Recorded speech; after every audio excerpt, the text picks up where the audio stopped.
they're going to go on red side this time round, and it looks like, again, I'm a little concerned because that means that RRQ, they're going to be playing for Toy because his gold lane, so far, the weakest part about Bleed is their laning phase. Well, speaking of laning phase right now, I feel like, again, this time, both sides banning Pelkert as a priority. He's just it's annoying. a bit weird for me. He's just super annoying to deal with. Like Bleed was banning for Pelkert in first phase, and RRQ was banning it in their space. They could have just picked it up for themselves. I mean, think of it this way, right? If they first pick Hellcurt, that means the red side is going to have all the opportunity to find the counterplay against it, right? So we see the farm is banned, we see the Hellcurt banned. I respect that from RRQ SENA.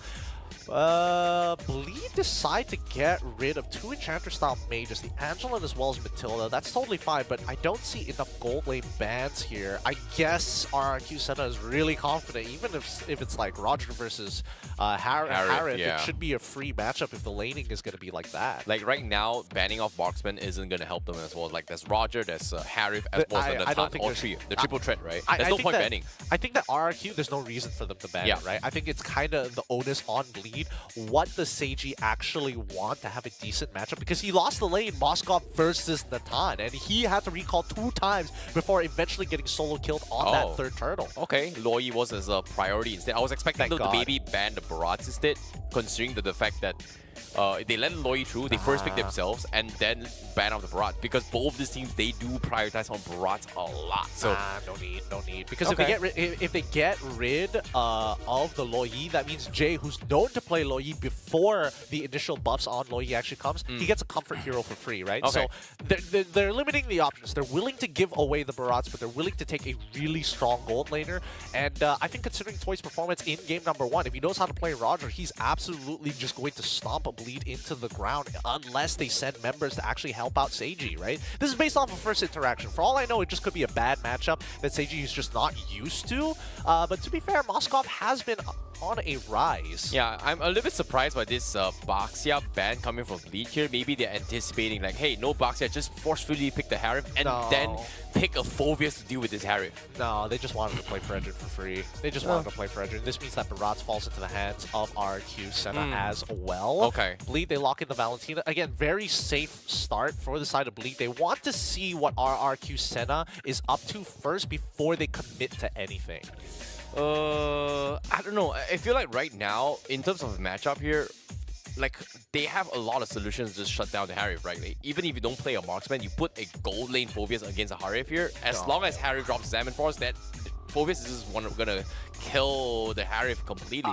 But that means that you give up on the gold lane, right? Entirely true. for the earlier stages. And I don't think Bleed wants to do that just yet. I think they want to set up a really good matchup specifically for the EXP laner. And that's when we see the responses. Really smart, really like it. Okay. We do get the Barats. We also get the Vexana to ensure, hey, even if you're Valentina, you better get a strong support right now. If not, I will generally be able to clear out these waves faster. And there we have it. We have the Edith coming in from the side of Bleed to kind of peel backwards against RRQ SENA. Now they're even banning even more enchanters here coming for Bleed Esports. They don't really want to deal with it, and I think we had this small interaction. If they go for a Rafaela, it actually helps both the Barats and Vexana in a way where the heals gives them additional movement speed to push forward, and also it tops up additional health for the Eternal Guardian for RRQ SENA if they decide to go for it. But I'm really surprised Bleed just double down pure enchanters. Yeah, I think at this point RRQ... No. It's up to Bleed to ban it out, right? Yeah. Do they want... I mean, RRQ needs to make Arla look a little more tantalizing. There's still a good number of picks that haven't been selected just yet. Chip, for an example, hasn't been touched within this very first phase. That could be something that RRQ SENA could be playing around. Freya? What? Huh. Hey man, I don't know what Gear's been playing in scrims, but it definitely RRQ SENA are like, hell nah. Freya? What? Are you kidding me? I don't want to deal with that. Huh? Hey man, this could be the Sagit News special. Who knows? Like, okay, I know Bleed Esports has played a game where they brought in an alpha jungle, but Freya? What? Huh? Hey man, Freya's dangerous in the earlier stages of the game. Nobody really wins these trades against Freya. Maybe Thamos, but even then, that's on the assumption that Freya whiffs something. Yep, Rafaela as well, man. Force him to play the traditional setters. No more enchanters. Like, play Estes, man. Like, I don't think RRQ SENA even minds if they have a healer or not. Like, I don't think that's the intended draft that they're looking for. But Yujong is in the table, so maybe Bleed Esports could pick up for themselves to kind of disrupt the momentum of their backlines. But if they do so, again, they need somebody to shut down this Harif. And I don't know, man. Like, just making sure all these healers rock. Okay. Okay. Smart from RRQ SENA. This should be they should be considering Arlot here. Yeah, I don't think going for an Esme against Harif is not enough damage. Not yet, because I think they want a double flex pick first. It's either they double flex pick or they reveal straight away what their EXP laner is going to be, which I don't think Bleed wants to do. They probably want to hold it up for a little bit later. So they can lock in their gold laner against Harith because that really doesn't reveal much for their comp. They can either go for the Natan and still look to scale. It's going to be tough against the Harith. Roger's not too bad at the same time, but keep in mind that they are dealing with a Vixana as well as a Barats, both of which do really well against the Roger. Yeah, it's tough. Like, against the Roger, it's very, very difficult. I think Natan has a safer choice here in the sense where he's going to be able to have a little bit of mobility here, but they get the Minotaur instead. Oh, okay. So they want to be the ones that have the only healing in the team, but it is a very, very teamfight-oriented composition, though. Yeah, teamfight-oriented, decent CC. I think that Bleed have taken the high road on this one, saying, hey, I'm sorry, Saginu, we could have set you up for something better, but now you just have to play the Edith. Wait. Okay, fair enough. Yeah, Edith XP here. I was expecting here. Wait, who's gonna jungle? Okay, Frederick. I've forgotten about that. But Export is gonna be the way to go for RRQ SENA. I would say, true damage to deal with 3 tanky heroes from the side of Bleed Esports. And do they double down with another true damage hero? But what else is there? Okay, they got the chips. Yeah, whatever, man. Like, everything else but the chips. Yeah, whatever, man. I mean, Bleed were expecting it. They were expecting it, right? As soon as they locked in that Minotaur, they knew it's like, all right, we're giving up Chip whether we like it or not. However, if Chip does set up that portal, I don't think there's too many enablers to walk out of that portal for free, right? Keep that in mind. Because Xborg is the only person who can walk through the portal and take the damage. Same goes for Barats as well. Vixana, a little scary, right? You got to be very careful with your timings here. Yeah, but at least Vexana goes in. You know, if you drop your ult, that's it. You know, your job's pretty much done. It's good enough to be an additional meat shield to actually deal with here. Because think about this, they've got so many tanky units as well as wave clears. In terms of wave clear, Bleed Esports not exactly the best wave clear, but they bring in the Mencintar gold lane to deal with the Harif. Or is it the XP? I think it's gold lane, right? It should be gold lane, right? It should be Seiji playing it, so yeah, it makes sense. They've got a really strong teamfight composition, but their scaling is up for debate. I think Toy, if he's not taking Purify, he's trolling right now. He's got to take Purify. He's got to take Purify. The only way he loses is if he's stuck in that King's Calling. I would also make an argument that arguably even the Vengeance doesn't sound too bad for him. We'll see what his battle spells are later in the game, but let's jump right into it because RRQ SENA have to deal with a really tough teamfight composition against Bleed Esports. The only thing that RRQ has a decent advantage over is forcibly taking fights, right? 3v4s, 5v4s, even 2v1s is a possibility. Honestly, a 1v5 even is a possibility for RRQ SENA if the chip is in the right place at the right time. Now, without further ado, we're going to be going into his game number 2 for the final series here in SPS. And it is going to be RRQ SENA going up against Bleed Esports to fight to advance. And this is going to be game 2. Kian starting things off on the purple buff. And for Bleed, it is going to be the orange buff. Yep, they're going to quickly clear this up. I don't think Seiji wants to have that much control over the lane. He wants that Harith to hard push it, because he's not going to be winning until he hits level 2. And even when he hits level 2, it's assuming that that Spear of Glory actually connects. Ians is going to be on the bottom side of the map. They're straying away from the gold lane. They want to leave them on an island.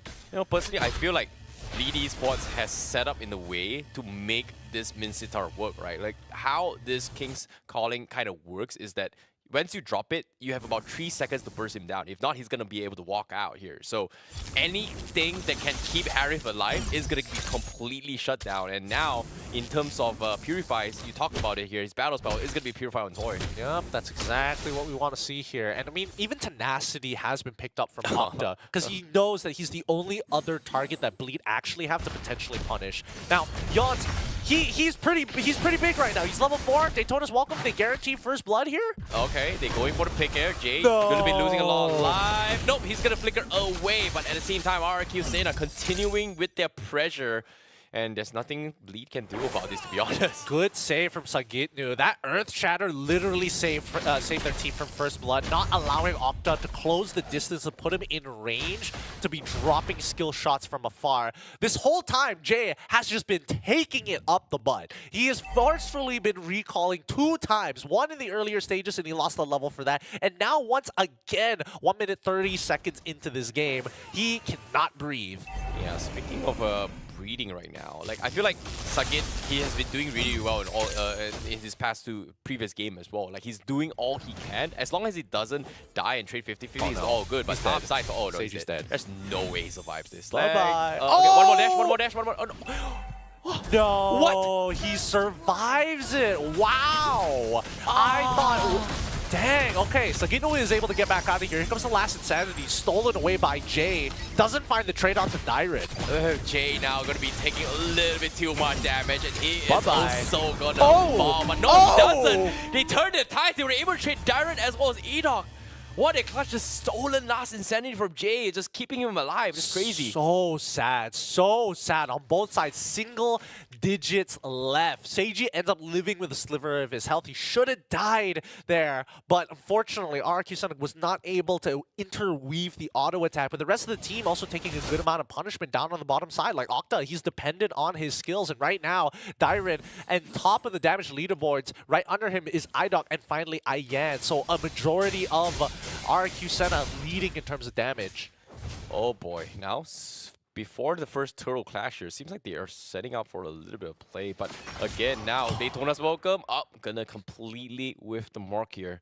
Nothing super big here, but now they are gonna try and force a fire Darren here. They are gonna chip away at his Viraga armor, but he's gonna try his best to get out, getting taunted his way through, getting kited as well. Darren does have the flicker. He's gonna be A-okay unless the Valentina jumps into play, but no, not gonna be here. Sagit, yeah, he's dead. There's no way he survives. No, I'm telling you, give this man Arlet, dude. He's stuck on this Edith, and he's like, please, I can do so much more. He's winning out in this lane when he honestly shouldn't be. 2-0-0 right now. Bleed Esports. Very, very big bounce back, but in terms of kills, they are leading. But in terms of economy, RRQ SENA right now, 800 ahead.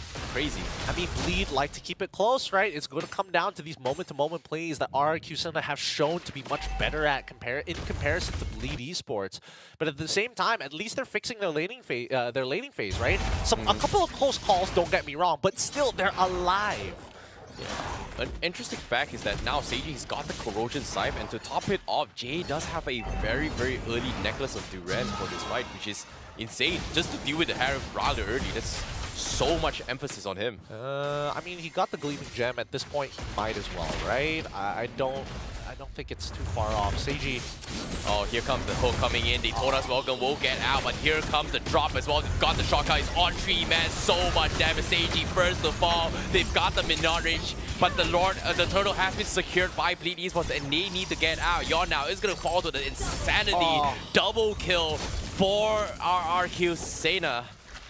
Just like that, it closes the bomb. It's not over yet. Okay, he is going to be fine. But Bleed, they just can't catch a break. Very good fear from Octa. If he didn't land that fear, Jay would have been able to close the distance and found a trade back. But in the meantime, at least for Toy, having the time of his life, not only is he 1,000 gold ahead of his counterpart in Seiji, but has already cracked open that tier 1. An early lane swap from both Bleed and as well as RRQ SENA to compensate. Very, very difficult run here, but items here, very early Durance, not doing a lot of damage here, but ooh, Seiji does have shoes. Oh wait, he does have shoes. And Corrosion Scythe. Okay. Man, Seiji is so far behind in comparison to Toy. This is really sad. A full 1,000 gold here. And Seiji, unfortunately, hasn't been able to really play the game. Even in that past fight, he wasn't able to get his ult down or even flicker down at the right time. He's getting targeted by RRQ SENA, knowing that he has one of the more valuable ults in the team. Oh no, Chips, he actually got the portal on the wrong side. He found gear. He's all by himself. He needs to get out. Do they catch him? No, he's just too fast, too furry. Oh boy. I mean, good coverage coming in from Ians, right? Aeons even steals the objectives away. Yawn 1 level behind here. Now they need this crab, and Aeons is just not giving it to him here on the sides. Again, they are going to try and poke onto his run here. Furka armor being poked away. Nope, he still has it. Still has it. But no, they force a fight on the east side. Do they? No, okay, they can't fight at all. Wait a minute. What is this scuffle here? Seiji? Seiji? No! God. He dropped the Klink's calling. Ah, that should not happen. Bleed, what are you guys doing here? Suck into. He is going to be pulled back. Nope, he's not. He's going to be able to get out. They're just dancing with spells, but no one is dying. Okay, so this means that this should be a free tier 1, free turtle as well, unless they respond. It looks like Bleed don't want to contest for the turtle, instead will be contesting for the tier 1. Oh, bottom lane here. They do drop the Zam and Force. Minoron's Rage completely airballing here. Eok, he's going to drop a shotgun here to return the fights gear. He's going to run for his life. They've got tier 1 protection, but they're slowly burning him alive. Seiji poking his little knife here, but he won't fall. Drena gets 1 kill. Gear trying to heal them back to safety, but they're all fighting under turret, but it's somehow still surviving. They get the trade on Aeons, and Yawn needs to get out, and Sagit still somehow alive. He's got the Storm, the Eternal Gun, still holding on, but Bleed, they're able to turn it around. What was that scuffle? Dang, really nicely done by Bleed. Looks like they are warmed up. Even the team fighting, they walk away ahead of the curve despite RRQ SENA having the initial economic lead. Wow. Yo, I think we need a replay of that here. There's just so many individual micro plays from all these players to drag this fight longer than that is crazy. It's really good push and pull from Bleed Esports. Really, really good. But we look at the damage leaderboard, and guess who's on top? It's going to be Aeons this time round. And, well, I mean, they're all contesting for top 5. Jay still keeping it in there for Bleed Esports, dealing the most damage on his team. But at the same time, Octa is catching up real quick. Only 643 damage off from overlapping him. Oh boy. Seeing how close this has happened here, RRQ SENA, they may be in the lead, but they're underestimating Bleed's power spike a little bit too much here, to be honest. But again, they do have the damage to work with. Middle lane, do see Valentina going for a couple pokes, half HP being chipped away. But RRQ SENA now on the oppressor. I mean, look at them. They're just making sure that this no man land is bleeding past the river, right? They're trying to control every single one of these bushes. They want to make sure that Pixel Brush is covered. Yawn, he can't get out of here, right? This might be a Daytona's welcome angle, but no. They see Gear 2 nearby. It's not worthwhile. Yeah, he actually used it as well. But again, right now, Bleed, they're just, you know, trading evenly here. They don't really want to give up too much control. And with this Lord coming in as well, RQ has no choice but to force the fight. But as of yet, Bleed, they're holding out somehow. They're holding out because that's what they do.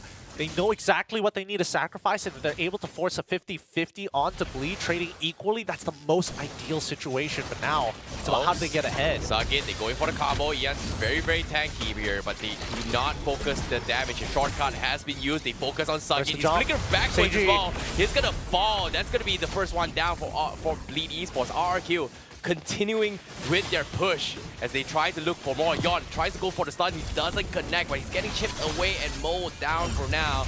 Bleed is a 4v5. They have to sync up their waves. Gear taking a little bit too much damage. Zamanforce comes in. Toy gets free reign on the Zamanforce. Seiji doesn't even drop the King's Glory. The Lord reset it for now, but Daytona's welcome will gobble down on Yawn. Hey, yo! And the fight comes in, and they lose Yawn. And as of yet, Jay, he gets a trade, but he's gonna fall as Toy runs rampant all by himself. Dude, is Seiji holding his ult flicker until next year? What's going on? What's going on? Why is he taking his sweet time to do this? You're not gonna find the perfect scenario. Help out your dang team. Somebody needs to do it, and it's gotta be Seiji because everybody else has done everything they can. Yeah, now Sagit is gonna fall as well. He popped the grab here. He's gonna try and make the play, but it's only an Edith. He's trying to threaten them for as long as he can, but he can't do there's anything. only so much an Edith can do. He can't do anything here. Give him Arla and maybe he can do something, but like, this is so rough. Bleed is not participating in these fights at all. They're basically playing 4v5, and they're off tempo, right? So RRQ SENA get to do this push and pull for free, right? Not even intersected, but pulling the fight to the left side, then pulling it to the right side. Like, Bleed Esports need to be together on what they want to do. They cannot just break apart, because that's what their composition is weak in doing. Smaller skirmishes is not ideal for Bleed. Yeah, and this Mincetar is starting to, hit very, very fast, but the damage spike is just a little bit lacking compared to what Toy brings to the table. And as of yet, Jan's looking for the black line flying. Just wait for Seiji. Disengage this tier 1. Now, no point defending this, man. They can't do it. I mean, they can hold on to this tier 1, but until that next wave, I don't think they can handle it anymore. With a synced wave down on both sides and Chip, just to bring the entire team, if anyone decides to be a little bit too bold, they're going to force Bleed back into their inhibitor turrets. Oh, great engagements coming from RRQ SENA as Bleed Esports now. What can they do, man? Like, this is so scuffed to look at. I mean, they can consider putting Sagito into the role position. That's another thing. Because right now, I'm just waiting for Seiji to find the big King's calling, right? That's what they need. Yeah, they definitely need to drop something as well. No, they oh going for the pull. God. They gobbled Gear up. He's going to be the first to fall. Sagit still waiting for the right moment. Seiji nowhere to be found. Does not go into the pull. And now, here we go! For the 3-man King's Glory. Finally wipes the floor. They get the Vex. They get Octa. They get Toy. The biggest catch. Patience finally pays off for Bleed Esports. But at what expense? Yes, finally. Seiji gets to play the game. He's playing the game, boys. He's playing the game. He's back in it. Now we look at the gold leaderboard. So far, Toy is still on top, of course, but this is starting to get a little frustrating. Oh, man, Jan does not win this. Okay. Jay gets involved as well, but I don't... Oh, okay, wait, he loses. Okay, he's got Flicker. Tier 1 still stands. He's gonna fall. He's got Immortality. He's got Immortality. I don't think they can kill him. No, they can't kill him. 100% they can't kill him. No way. 100% they cannot kill this man. On top side. Oh, okay. He's not an export. I mean, he's definitely not the export. I'm telling you, dude. Poor Sagitnu, man. The poor guy just wants to play the video game. We need to wait for these bigger moments, right? Because right now, Bleed Esports are too nervous to do anything. They need to recognize that the gold lead isn't too far away. It's only 2.7. A single team fight could turn it into their favor. And I think Bleed, knowing them, they're probably going to wait till 42k before they actually start participating in fights. Okay, it was a 300 damage spike. Now it's 700 now. So Seiji, again, needs the big King's Glories there. And also uncontested poke so far. He needs to jump in, King's Glory, flicker into the middle of all 5 of them, and then after that, go with the spear.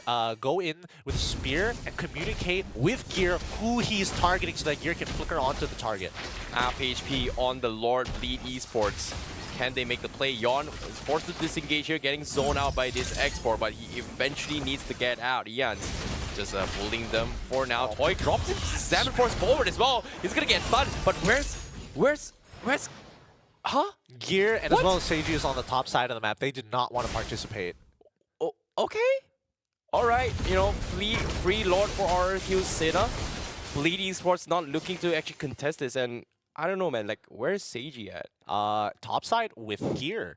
Again, I told you they're waiting for 42k. If they're not in position to guarantee this turtle take, they're not willing to coin flip. And I think that RRQ SENA, that's what's really making the difference here. Their willingness to coin flip, the confidence that they can walk into a fight and say, hey, we can trade as long as we get 1 kill worth of difference against them, it is worth our time. Well, seeing how this is going as well, RRQ currently in prime position to close out this game. Tier 3s, pretty much all lanes shoved in. Lord. This is where it's tough. Yeah. If they overextend here, even if they get all the inhibitors, one really bad fight could put Bleed back into driver's seat. Yeah, speaking of the driver's seat here, they're doing a lot of damage here, but Seiji, he's gonna get caught out. No, he's dead. He is gonna be chasing CC here, but the back line stream has been ordering from here. They're gonna go for the fight as well, but where is the King's calling involved? Seiji, he disengaged. He's gonna get out here. He used it defensively to get out to keep things alive. RRQ, they lose one. They somehow manage to defend, but they lose another inhibitor for Bleed Esports. Oh man, they lose all their inhibitors here. Bleed Esports, they are willing to sacrifice everything and spend anything to keep themselves up in the game. They know it just takes one fight, one good fight against RRQ SENA to put them back in the driver's seat. And right now, I'm looking at you, Seiji. That King's Calling needs to be followed up. Somebody, I mean, everybody's setting up for him, but the man needs to jump in. Yeah, he's currently having the lowest amount of damage output here, 17,000 up on Seiji. He's looking for the right hooks every single time, and I don't know, man. Toy's top damage as a gold laner. Right now, Gear has the right idea. He is looking at that backline. He is holding on to his ultimate to make sure that backline doesn't get ahead, because they play front to front. The traditional frontliners for RRQ SENA eventually will fall down. People like Dyred losing that Firaga armor is a big deal. For Ians, if he loses, if he ends up being put down to 50% of his health, he can't frontline anymore. Octa, he's trying to maintain distance. He knows that he can get flickered on, right? So Bleed Esports need to capitalize on that backline when Gear finds an opportunity like that. But inevitably, RRQ did lose out on EXP, and this allows Bleed Esports to catch back up, and the Gold League just does not matter now. Yeah, and seeing how this is actually happening as well, it feels like RRQ, even though this Baratz's timing has kind of fallen off level 15, they kind of equalized with Yon so far, but it feels like the counter engagement for Bleed is just not good enough. But now with the Maleficent on Seiji, do you think he's going to be able to contribute more? I mean, Seiji, his ult is more than enough, right? He can build full tank and just pop the ult, and he's still more useful than what he's doing right now. So far, he's looking for the, he wants to find 5. He's not going to find 5, but neither can he find Toy specifically. He's the only person he can really affect. Oh no, Yon, he taunt up forward. They forced the Salmon Force. That's huge for Bleed Esports. No, don't walk up! Don't walk up! He needs to call the whole team! Don't walk up, please. Wait, huh?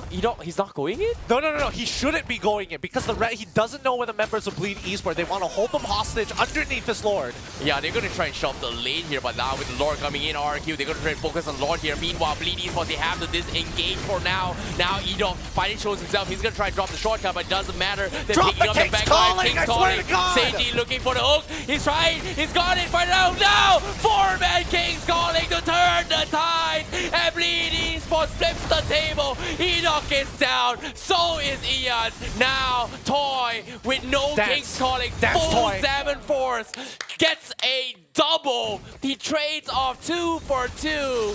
And now with the Lord coming in, Bleed Esports, they've lost all damage. Crystal will be focused down as